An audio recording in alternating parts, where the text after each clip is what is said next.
आपने 2 करोड़ रोजगार का वादा मुंह से किया, घोषणा पत्र तो 14 में 1 करोड़ बोले थे। कुल रोजगार 2014-15 से 21-22 तक 7,22,311, 22 करोड़ 5,99,238 देश के नौजवानों ने नौकरियों के लिए आवेदन दिया और कुल नौकरियां भारत सरकार ने दिया अब तक 7,22,331।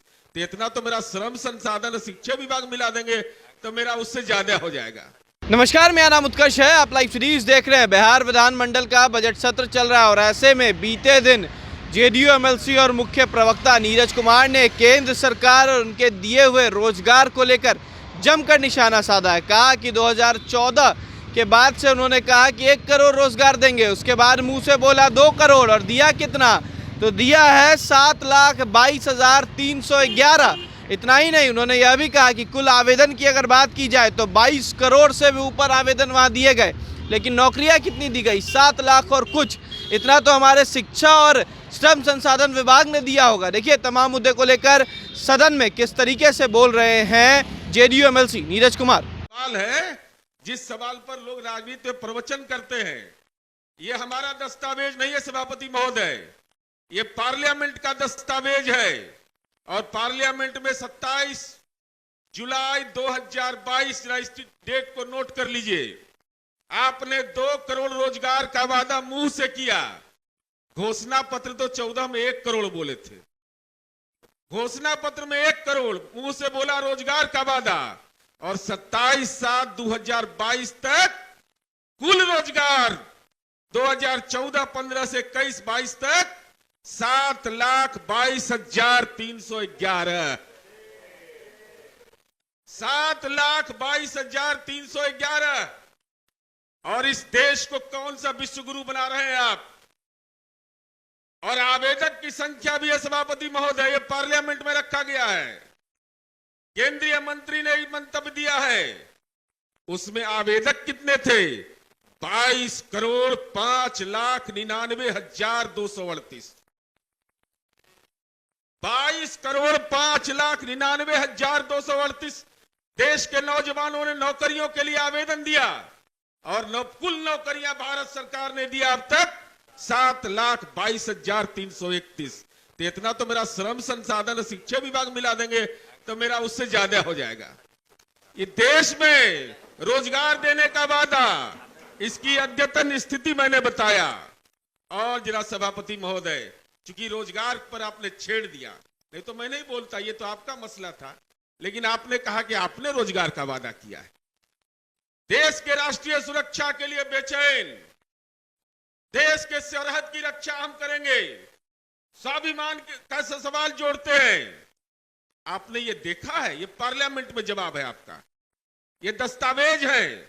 पार्लियामेंट में देश की राष्ट्रीय सुरक्षा से जुड़ा सेना में 1,27,495 पद रिक्त है सभापति महोदय, वैकेंट है वो पद, नियोजन नहीं किया, भर्ती नहीं किया वहां पर। और वहां पर 1,27,000 सेना में, जिस सेना के पुरुषार्थ की दुहाई देते हैं, जिस सेना को का भी राजनीतिकरण करने का प्रयास हो रहा है, उस सेना में आपने 1,27,495 पद रिक्त हैं और आप कह रहे हैं कि देश के नौजवानों को हम रोजगार दे रहे हैं सभापति महोदय। क्या उसमें बिहार की हिस्सेदारी होती? अगर ये 26 करोड़ है तो इसमें बिहार के नौजवान भी हिस्सेदार होंगे सभापति महोदय, एप्लीकेंट होंगे। सेना में हमारे जवान जाते, अरे तरह बिहार के लोगों को दे रहे हैं आप, न कट्टर हिंदू को दे रहे हैं। जो हिंदू है मान लीजिए वो टीके लगे ले, वही जाएगा सेना में, तो जाने दीजिएगा ना भाई, नौकरी वोकरी करने दीजिएगा कि नहीं किसी को। लेकिन आपने किया क्या सेना के साथ सभापति महोदय? मैं इसकी चर्चा इसलिए कर रहा हूं सभापति महोदय, इन बातों को जानना, क्योंकि बिहार के लोग देश भर में रोजगार करते हैं और विभिन्न सवाल उठते रहते हैं सभापति महोदय। हम राजनीतिकरण नहीं करते हैं नौकरी का सभापति महोदय। हम लोगों ने कभी नहीं कहा कि हम 2 करोड़ 1 करोड़। जब आपने ये परिपाटी शुरू कर दी तो हमको तो बोलना था, हम लोगों ने उसका जवाब दिया सभापति महोदय। युवाओं के रोजगार के सवाल पर 24 फरवरी 2019 हर साल 2 करोड़ का नौकरी का वादा। रेलवे में आपने कहा कि 4 लाख नौकरी देंगे हम 2 वर्ष में। ठीक लोकसभा चुनाव के पहले यह घोषणा होती है। इस बीच में नौकरी की चर्चा बंद होती है और नाम बदलने में तो माहिर है लोग। नाम तो बदल देंगे, किसका किसका बदल देंगे। अब देखिए क्या, जीविका को आजीविका, आजीविका को जीविका, नीति आयोग को योजना आयोग का नाम क्या कर दिया, ट्रांसफॉर्मिंग इंडिया। तब देखिए रेलवे में नौकरी, माननीय मुख्यमंत्री जी रेल मंत्री भी रहे हैं। हम लोग उस समय कार्यकर्ता, बचपन में कार्यकर्ता थे। अब बताइए, हम लोग तो ग्रुप डी सुनते थे, ग्रुप सी सुनते थे, लोग आता था। ये वो नए हम लोग आज तक समझते थे, एनटीपीसी का मतलब नेशनल थर्मल पावर कॉर्पोरेशन। सब लोग यही समझते थे, आम आदमी समझते थे। अभी कहां से तो ले आए वो नॉन टेक्निकल पॉपुलर कैटेगरी। अभी कहां से नाम इतना कंफ्यूज कर जाएगा। मैं पूरे दावे के साथ कहता हूं कि सदन के सदस्यों को भी अगर बाहर में हम लोग को पूछ दिया जाए कि एनटीपीसी किसको कहते हैं, तो हम लोग कहेंगे नेशनल थर्मल पावर कॉर्पोरेशन। ये एगो भारत सरकार एगो नया चीज ले आया, नॉन टेक्निकल पॉपुलर कैटेगरी। ये एगो नया पद सृजित हुआ, जो हंगामा हुआ था सभापति महोदय। बिहार के नौजवानों ने जो बहुत प्रतिरोध किया था। कुल पद 35,000 और सभापति महोदय ग्रुप डी में निकाले 1,02,000। कब घोषणा हुआ? 24 फरवरी 2019। आज कितना तारीख है? मोहनी नहीं हुआ सभापति महोदय, एक का ज्वाइनिंग नहीं हुआ। एक नौजवानों का जो इतने बड़े आंदोलन इस उत्तर प्रदेश और बिहार में हुआ, नौजवान सड़कों पर उतरे कि हमारी नियुक्ति पत्र दो, एनटीपीसी बनाए, वो अभी नहीं मिला सभापति महोदय, जो नौकरी के लिए हुआ। और आपको बताते हुए सभापति महोदय, ये रिकॉर्ड में बोल रहा हूं, जो नौजवानों ने फॉर्म भरा उससे भारत सरकार को कल तक मैंने कैलकुलेट करवाया 864 करोड़ का इंटरेस्ट आया।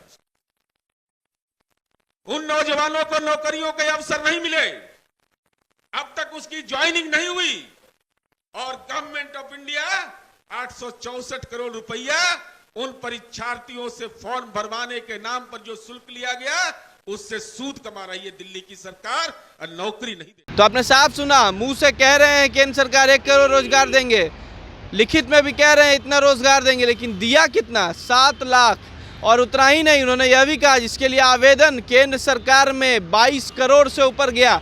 और जितनी रोजगार उन्होंने दी है उतना तो हमारे शिक्षा विभाग और श्रम संसाधन विभाग ने दिया है। क्या कर रही है केंद्र सरकार? केवल जुमलेबाजी। तमाम मुद्दे को लेकर किस तरीके से सरकार पर बरस रहे थे जेडीयू एमएलसी नीरज कुमार, आपने सुना। फिलहाल खबर में सिर्फ इतना ही। आप हमारे साथ बने रहें। हमारे चैनल को सब्सक्राइब नहीं किया तो जल्द से जल्द कर लें। बहुत बहुत धन्यवाद।